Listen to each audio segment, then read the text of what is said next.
નમસ્કાર દર્શક મિત્રો, ભારત ટાઈમ્સ ન્યૂઝની ખાસ રજૂઆત ખાસ મુલાકાતમાં આજે આપણી સાથે જોડાઈ ગયા છે મેઘા પરમાર. ખાસ મુલાકાતમાં મેઘાબેન, તમારું હાર્દિક સ્વાગત છે. મેઘાબેન વિશે ઇન્ટ્રો આપું તો તેઓના 1 લાખથી વધુ ફોલોવર્સ છે. ઓવરઓલ સોશિયલ મીડિયામાં એક્ટિંગ અને ડાન્સિંગ ફિલ્ડમાં તેઓ પોતાનું કરિયર જમાવી રહ્યા છે અને તમને જાણીને નવાઈ લાગશે, માત્ર 4 થી 5 વર્ષ જેટલા ટૂંકા ગાળામાં જ તેઓએ સફળતા મેળવી લીધી છે. તો આવો જાણીએ મેઘા પાસેથી જ કે મેઘાબેને આ સફળતા કેવી રીતે મેળવી. મેઘા, હાર્દિક સ્વાગત છે તમારું ભારત ટાઈમ્સ ન્યૂઝમાં. મેઘા, સૌથી પહેલા જણાવો, માત્ર 4-5 વર્ષમાં તમે 1 લાખથી વધારે લોકો અત્યારે તમારી સાથે જોડાયા છે ઓવરઓલ સોશિયલ મીડિયામાં, કેવી રીતે? એમ પહેલાં તો હું થેન્ક યુ કહીશ તમને કે તમે મને અહીંયા ઇન્વાઇટ કરી છે. અને 4-5 વર્ષ હું તો નહીં કહું કે બહુ જ ટૂંકો સમય કહેવાય, બહુ ટૂંકો સમય નથી કહેવાતો 4-5 વર્ષ. અત્યારે તો સફળતા બધાને બહુ ઇઝીલી મળી જાય છે. મતલબ અત્યારે સોશિયલ મીડિયા પર ફેમસ થવું ને બહુ ઇઝી છે. પણ તમે કહીએ ને, સોશિયલ મીડિયા ઉપર જે લોકો અત્યારે રીલ્સ વગેરે બનાવે છે ને, એ ઓન કેમેરા જ્યારે આપણા જેવી રીતનું કરવાનું આવે ને તો બહુ જ નર્વસ થઈ જાય છે.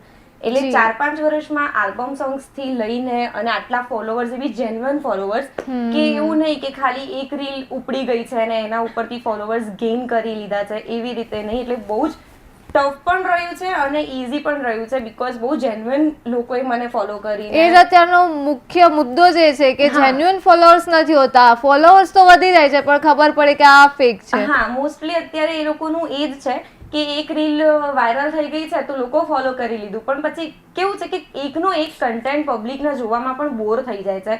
અને પબ્લિકને બી છે ને કંઈક ન્યૂ જોઈતું હોય છે કે કંઈક નવું આવે, કંઈક નવું આવે. અને ન્યૂ ફેસીસ તો મતલબ અગર એક નવો ફેસ આવી ગયો તો પછી તમે ક્યાં ગયા ક્યાં નહીં કાંઈ ફરક નથી પડતો. એટલે 4-5 વર્ષ પોતાને કન્ટિન્યુ રાખવી અને એ જ ફોલોવર્સ હજી સુધી મને મેસેજીસ કરે છે, મારી સાથે કનેક્ટેડ છે, તો ટચવુડ મારા માટે તો એ જ બહુ જ મહત્વનું છે. તો હા, 4-5 વર્ષ મારા માટે હજી લાંબો સમય કહેવાય. આટલા વર્ષમાં હું હજી ઘણું બધું કરી શકતી હતી, પણ હા, બહુ લાંબો સમય કહેવાય સક્સેસફુલ થવા માટે. બિલકુલ. આગળ પૂછવા માંગીશ, તમે કીધું કે કન્ટેન્ટ જોઈએ નવો ટકવા માટે, લાઈક તમારો ગ્રાફ સ્મૂથ જવો જોઈએ, તો તમે કઈ સ્ટ્રેટેજી અપનાવો છો કે એક ગ્રાફ સ્મૂથ જાય, ફોલોઅર્સ તમારી સાથે કનેક્ટેડ રહે? તમે કીધું કે હજી પણ લોકો મેસેજીસ કરે છે, તો કેવા પ્રકારના કન્ટેન્ટ તમે પીરસવા માંગો છો? પહેલા તો છે ને, મેં સોશિયલ મીડિયા તો શાયદ હવે 2-3 વર્ષથી ઘણું ટ્રેન્ડિંગમાં આવી ગયું છે. તો પહેલા તો હું ડાન્સિંગમાં જ પોતાનું કરિયર બનાવવા માંગતી હતી. તો ડાન્સિંગ જ મારું મેઇન હતું.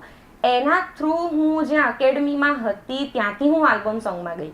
અને એના પછી વર્ષ મેં આલ્બમ સોંગમાં બેકગ્રાઉન્ડ ડાન્સર રીતે મેં કરેલું છે. બેકગ્રાઉન્ડ સાઇડ કેરેક્ટર મેં રાકેશભાઈ સાથે, ચીની રાવલ સાથે હું સાઇડ રોલમાં પ્લે કરતી હતી. અને એના થ્રુ ટિકટોકમાં પછી હું વિડીયોઝને બનાવવા લાગી. ને એમાં મારું વધારે વાયરલ એક કેસ બન્યો હતો એક છોકરીનો, આઈ થિંક રેપ કેસ કંઈક હતું, અને એના થ્રુ હું બોલી હતી. અને એ ટાઈમ ઉપર એ મારું ઘણું લોકોએ ઘણું વાયરલ કરેલું ને કે હા, એક છોકરી થઈને એક છોકરી વિશે બોલે છે અને આ વસ્તુને પ્રેઝન્ટ કરવી, એ બી ગુજરાતમાં. તો બહુ જ મારું એ થ્રુ આગળ આવી ગઈ હતી હું. યાદ હશે શું, મતલબ એ વિડીયોમાં તમે શું બોલ્યા હતા? એ વિડીયોમાં એવું હતું કે રેપ કેસનું હતું અને એ જ વખતે એક લવ મેરેજનું, કે મતલબ હિન્દુ અને મુસ્લિમનું બહુ જ વાયરલ થયું હતું કે એ લોકોએ મેરેજ કર્યા હતા. તો હું એ બોલી હતી કે આપણો જે સમાજ છે ને, એ મતલબ 100 રેપ કેસ હશે ને એના ઉપર કંઈ સ્ટેન્ડ નથી લેવાય, પણ લવ મેરેજની વાત હશે ને તો આ હિન્દુ છે, આ મુસ્લિમ છે, આ કાસ્ટ છે, આ પેલી કાસ્ટ છે, એ બધામાં તો આપણો સમાજ પૂરેપૂરો મતલબ એમાં તો ટિપ્પણી કરવામાં આગળ આવશે નહીં પડે. તો હું એ રિગાર્ડિંગ બોલી હતી કે અગર આપણે આટલું જ ફોકસ લવ મેરેજમાં આપીએ છીએ ને, એનાથી વધારે ફોકસ ગર્લ્સની સેફટી માટે, એને આગળ લાવવા માટે, આજે રેપ કેસીસ આપણા સમાજમાં આપણા વચ્ચે થઈ રહ્યા છે એના ઉપર ફોકસ કરીએ ને તો ક્યાંનું ક્યાંય આપણું પહોંચી શકે છે. તો આ રિગાર્ડિંગ હું બોલી હતી અને ઘણા લોકોએ મને એમાં બહુ જ સારો સપોર્ટ કરેલો અને ત્યારથી હું થોડું જાણીતી બની હતી. ઓકે, તો મેઇન તમારો એ ત્યાંથી પિકઅપ પોઈન્ટ હતો જ્યાંથી તમે. Okay, great. તમે આટલા ફોલોઅર્સ રાખો છો, મોસ્ટલી આપણે ટ્રોલર્સનો સામનો કરવો પડતો હોય છે. જેના ફોલોઅર્સ હોય એની સામે ટ્રોલર્સ હોય જ છે.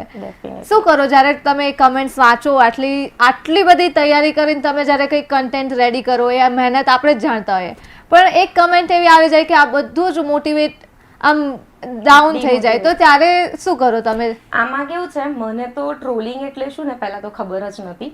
આમાં કેવું છે કે હું જ્યારે સ્ટાર્ટિંગમાં આવી ને તો લોકોએ મને બહુ જ સપોર્ટ કર્યો, પછી મારા લુક્સ રિગાર્ડિંગ, મારી એક્ટિંગ સ્કિલ્સ રિગાર્ડિંગ, મારા આલ્બમ સોંગ્સને બી ઘણો પ્રેમ આપ્યો.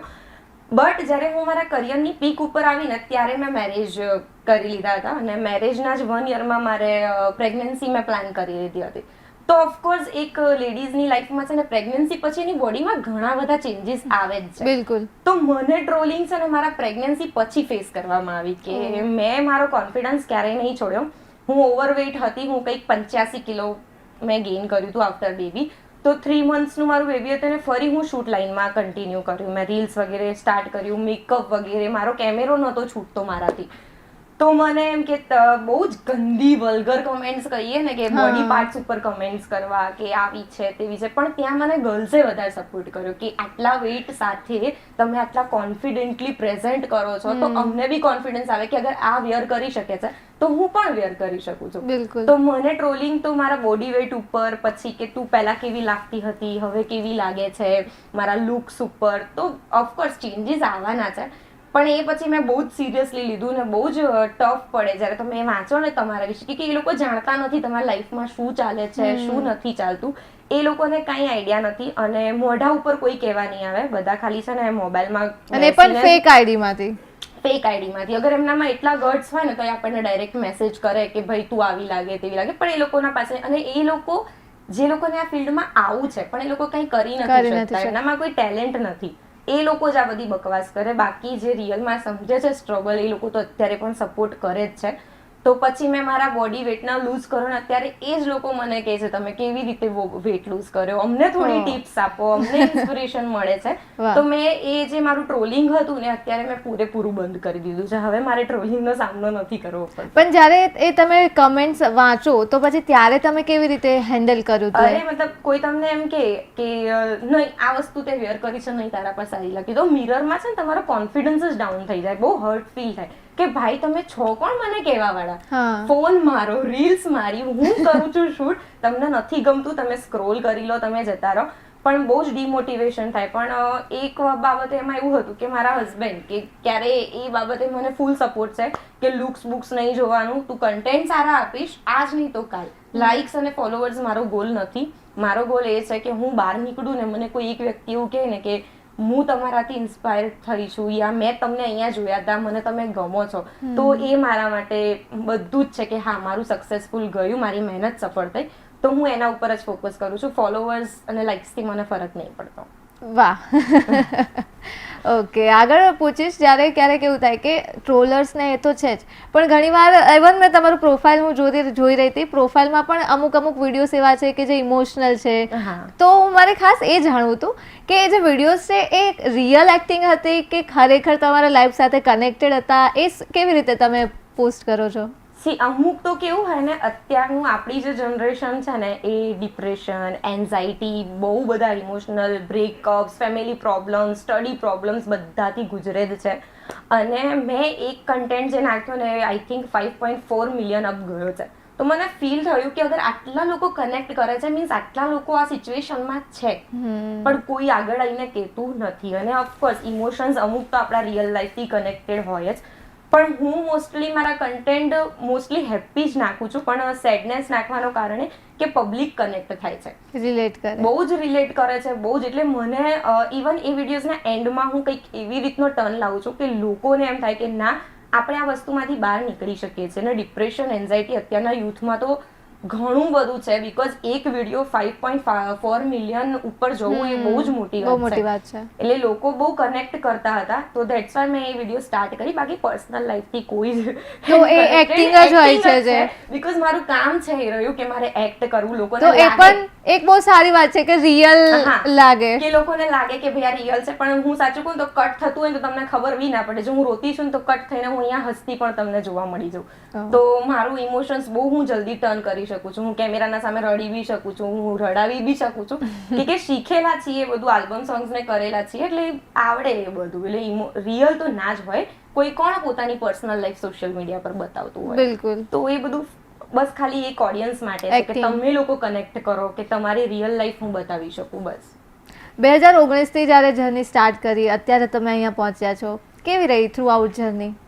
મારી તો કેવું છે ને કે હું જ્યારે પીક ઉપર આવી છું ને, જ્યારે મને કામ મતલબ મળવાનું સ્ટાર્ટ થયું ત્યારે મેં છોડ્યું છે. નહીં તો અત્યારે હું બહુ સારા એવા જગ્યાએ ઉપર હોઈ શકત. બટ પછી એવું છે કે મેરેજ પછી બેબી પછી આપણે ફેમિલીનું થોડું આપણું માઇન્ડ ડાયવર્ટ થઈ જ જાય. એટલે 2019માં ટિકટોકથી લઈને હું વાત કરું ને તો ઇન્સ્ટાગ્રામ સુધીની જર્ની મારી તો બહુ જ સારી ગઈ છે. અને ટચવુડ મને આલ્બમ સોંગ્સ બી ઘણા એવા સારા મળ્યા છે. જેમ કે આપણે જિગ્નેશ કવિરાજ, કાજલ મહેરિયા, યુવરાજભાઈ, એ બધા સાથે મેં વર્ક કરેલું છે. એટલે એ બાબતે લકી છે. પણ આપણી ઇન્ડસ્ટ્રી થોડી ગર્લ્સ માટે છે એ રીતે, તો એ બી ફેસ કર્યું જ છે. પણ કહીએ ને કે મને ખરાબ માણસો કરતાં સારા માણસો વધારે સારા મળ્યા છે. અને હું કેવું છે કે શોર્ટકટમાં નથી ઘૂસતી. ભલે મહેનત કરવી પડે, આજ નહીં તો કાલ, આજથી 10 વર્ષ પછી બી આગળ વધીશું જ.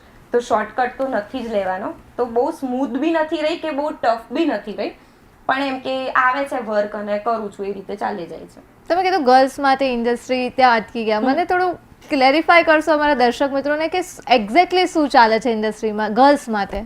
આમાં કેવું છે ને કે આપણા ગુજરાતની વાત નહીં, આપણે બોમ્બે સાઈડ બી જે ટીવી સિરિયલ્સ બોલિવૂડ એક્ટર્સને હોય છે, તો ઘણું ગર્લ્સ માટે કોમ્પ્રોમાઇઝ યા પછી કે આપણને કહીએ ને કે કોઈ બી રીતે અડી જવું યા આપણને પછી એવી રીતે ટ્રીટ કરવું કે તું અમારી સાથે આ રીતે રહીશ તો અમે તને વર્ક આપીશું, અમે આ કરીશું. પણ આમાં છે ને હું કહું તો ગર્લ્સને સ્ટ્રોંગ થવાની જરૂર છે. તમે અગર શોર્ટકટ અપનાવવા માંગશો, તમે આંગળી આપશો ને તો સામેવાળો હાથ પકડવાનો છે.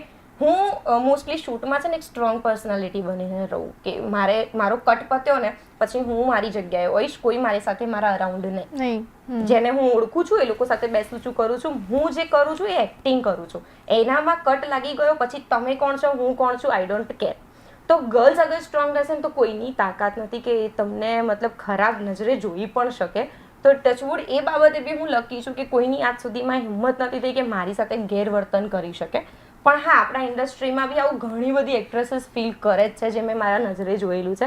એટલે ઇન્ડસ્ટ્રી સારી છે, નથી સારી એવી નહીં, પણ તમારે મહેનત કરવી પડે. શોર્ટકટમાં નહીં જ ઘૂસવાનું કે આ 2 વર્ષમાં ફેમસ થઈ ગઈ તો હું બી થઈ શકું છું. તમે 5 વર્ષે થશો. પેલો કહીએ ને લક ક્યારે કામ કરે તમને શું ખબર છે? તો બસ મહેનત કરો, ફળ મળી જવાનું છે. તો ગુજરાતી ઇન્ડસ્ટ્રીમાં પણ આ વસ્તુ થઈ રહી છે ગર્લ્સ સાથે? બહુ જ મતલબ આટલું તો બોમ્બે સાઈડ બી નહીં હોય જેટલું આપણી ગુજરાતી ઇન્ડસ્ટ્રીમાં થાય છે. મતલબ બહુ નાની વસ્તુથી થાય છે, એવું ના કહી શકું. પણ બધું બેક કેમેરા પણ થઈ રહ્યું છે, બહુ જ થઈ રહ્યું. ના પાડી શકીએ આપણે. 2019માં અગર કોઈએ મને કીધું હતું કે ચાન્સ જોઈએ તો આ રસ્તે તો આવવું પડે, તો ભાઈ મેં તેમ કીધું મારે નથી જોઈતો ચાન્સ. અગર 2019ની વાત કરું તો હું હશું 19 વર્ષની, બરાબર. તો એ વસ્તુ મને અગર કોઈ કહી શકે છે તો ઓફકોર્સ બીજી ગર્લ્સ આગળ તો, અને જેની પાસે કોઈ ઓપ્શન જ નથી કર્યા સિવાય કે જેની પાસે કોઈ કરિયરમાં કંઈ ઓપોર્ચ્યુનિટી નથી મળી રહી, અમુક ગર્લ્સ કરી પણ લે છે. પણ જો કે ના કરવું જોઈએ કે બધા ના પાડશે ને તો પૂછવાવાળા પણ ઓછા થઈ જશે. તો જે છે એ ગર્લ્સના ઉપર છે. અને આજની ગર્લ્સ બહુ સ્ટ્રોંગ છે, ક્યાંય પાછી પડે એવી છે નહીં. તો બસ ખાલી મહેનત છે. નાના લેવલ પર જ થઈ રહ્યું છે કે મોટા લેવલ પર બી હજી પણ ચાલે છે? અત્યારે હાલ તો હું ના કહી શકું, બીકોઝ હું ખુદ આલ્બમ સોંગ્સ અત્યારે મેં બંધ કર્યા છે અને આવે છે ઓપોર્ચ્યુનિટી ઘણી બધી. પણ કહીએ ને કે બધી 5 આંગળીઓ જેમ સરખી નથી હોતી એમ બધા સરખા નથી હોતા. જેમ કે અગર મને સેટ ઉપર એક વ્યક્તિ ખરાબ મળ્યું છે તો ત્યાં 10 વ્યક્તિ સારા પણ છે. પણ એ જ વસ્તુ છે કે તમારા ઉપર છે કે તમે તમારી ઇમેજ કેવી રીતે બનાવો છો, કે તમે જે રીતે ટ્રીટ કરશો સામેવાળાને એ તમને એવી રીતે જ લેવાનું છે. તો બસ પોતાની પર્સનાલિટી એવી બનાવો કે કોઈ તમારાથી ડરે. તો એ મેઇન છે, ગર્લ્સને એ પોતાના બોડી લેંગ્વેજમાં લાવવાની જરૂર છે અત્યારે. આટલી સ્ટ્રોંગ પર્સનાલિટી છે તમારી, અમારા યુથને શું મેસેજ આપો? કેમ કે યુથ છે ને ક્યાંક મિસગાઈડ થઈ રહ્યું છે. ઇન્ફ્લુએન્સરને જોઈને એટલા આમ ઇન્ફ્લુઅન્સ થઈ જાય ને કે આ વિડીયો પોસ્ટ કરે, ક્યારેક ઓવર સ્પીડ કરે, ક્યારેક ગન બતાવે, ક્યારેક પૈસા બતાવે, આ કરે તે કરે, અને શો ઓફ કરવામાં એટલા વધી ગયા છે ને કે રિયાલિટી ભૂલી જાય છે. તો તમે આજે આ લેવલ પર આવી ગયા છો, લોકો ફોલો કરી રહ્યા છે, શું કહેશો દર્શક મિત્રોને કે જે ઊંધા રવાડે ચડ્યા છે? પહેલી વસ્તુ તો એ કે જે અત્યારે હું તો બહુ જ નાના લેવલ પર છું, અત્યારે હું મારી જાતને માનું છું, પણ જે મોટા ઇન્ફ્લુએન્સર છે એ જે સોશિયલ મીડિયા પર બતાવે છે ને એ એના 99% પણ રિયલ લાઈફમાં નથી હોતા. એ બધું એક સોશિયલ મીડિયા શું છે, એક એન્ટરટેનમેન્ટ. જેમ તમે ટીવી પહેલાના જમાનામાં ફેમિલી બેસીને ટીવી જોતી હતી તો એ એન્ટરટેનમેન્ટ હતું. એવું નથી કે એ રિયલમાં એમના ત્યાં થઈ રહ્યું છે, એ લોકો એક્ટ કરી રહ્યા છે. તો સોશિયલ મીડિયા પર બધું એક્ટિંગ છે. એમને જે મોજશોખ કરે છે બધું સ્પોન્સર હોય છે, કાંઈ એ લોકો ખર્ચા કરીને નથી જતા. તો તમે એવું નહીં કે મારો જે ફેવરેટ ઇન્ફ્લુએન્સર છે એ અહીંયા ફરીને આવ્યો છે તો મારે પણ જવું છે. ના, એ લોકોનું સ્પોન્સર હોય છે, એ પોતાના ખીચાના પૈસા કાઢીને નથી જતા. તો એવા ખોટા મોજશોખ તો ના જ પાલવા જોઈએ. હા, તમે સોશિયલ મીડિયાથી અર્નિંગ સારું કરી શકો છો, તમે નામ કમાઈ શકો છો, તમે સારા એવા ફોલોવર્સ ગેઇન કરીને તમારી એક્ટિંગ સ્કિલ્સ બતાવીને જે આલ્બમ સોંગ્સ મૂવી કરે છે એ લોકો તમને સામેથી અપ્રોચ કરે છે. અત્યારે સોશિયલ મીડિયાના ઘણા બધા બેનિફિટ્સ છે. જે સેલિબ્રિટીઝ લોકો છે, જે લોકોને સ્ટ્રગલ હતી એવી તો અત્યારની જનરેશનને બિલકુલ નથી. તો આ વસ્તુ છે કે તમે લોકો છે ને ફોલોવર્સ વધારો અને પોતાના ઉપર ધ્યાન આપો. બાકી એવું નહીં કે આ ખર્ચા કરે છે, આના મોજ શોખ છે, આ તૈયાર થવા ગયું છે, આણે આટલા પૈસા ઉડાયા, બાઇક લીધી છે, iPhone 16 લીધો છે, લેપટોપ લીધું છે iPhone નું, તો અમે પણ લઈએ. આ બધું ખોટું વેસ્ટ ઓફ મની છે. પેલું કહીએ ને, જેટલી ચાદર હોય ને એટલા જ પગ પસાર કરાય. તો અત્યારે એ વસ્તુ છે કે ભેગું કરો, આગળ ફ્યુચરમાં કામ આવશે. સોશિયલ મીડિયા લાઈફ ટાઈમ માટે નથી. બિલકુલ. થેન્ક યુ મેઘા, અમારી સાથે જોડાયા અને ખૂબ સુંદર ચર્ચા કરી તે બદલ. તો દર્શક મિત્રો, આપણે આજે મેઘા સાથે વાત કરી અને તેમની જર્ની વિશે માહિતી મેળવી. ફરી એકવાર નવા ગેસ્ટ સાથે, નવા વિષય સાથે નવી ચર્ચા કરીશું ખાસ મુલાકાતમાં. ત્યાં સુધી જોતા રહો ભારત ટાઈમ્સ ન્યૂઝ.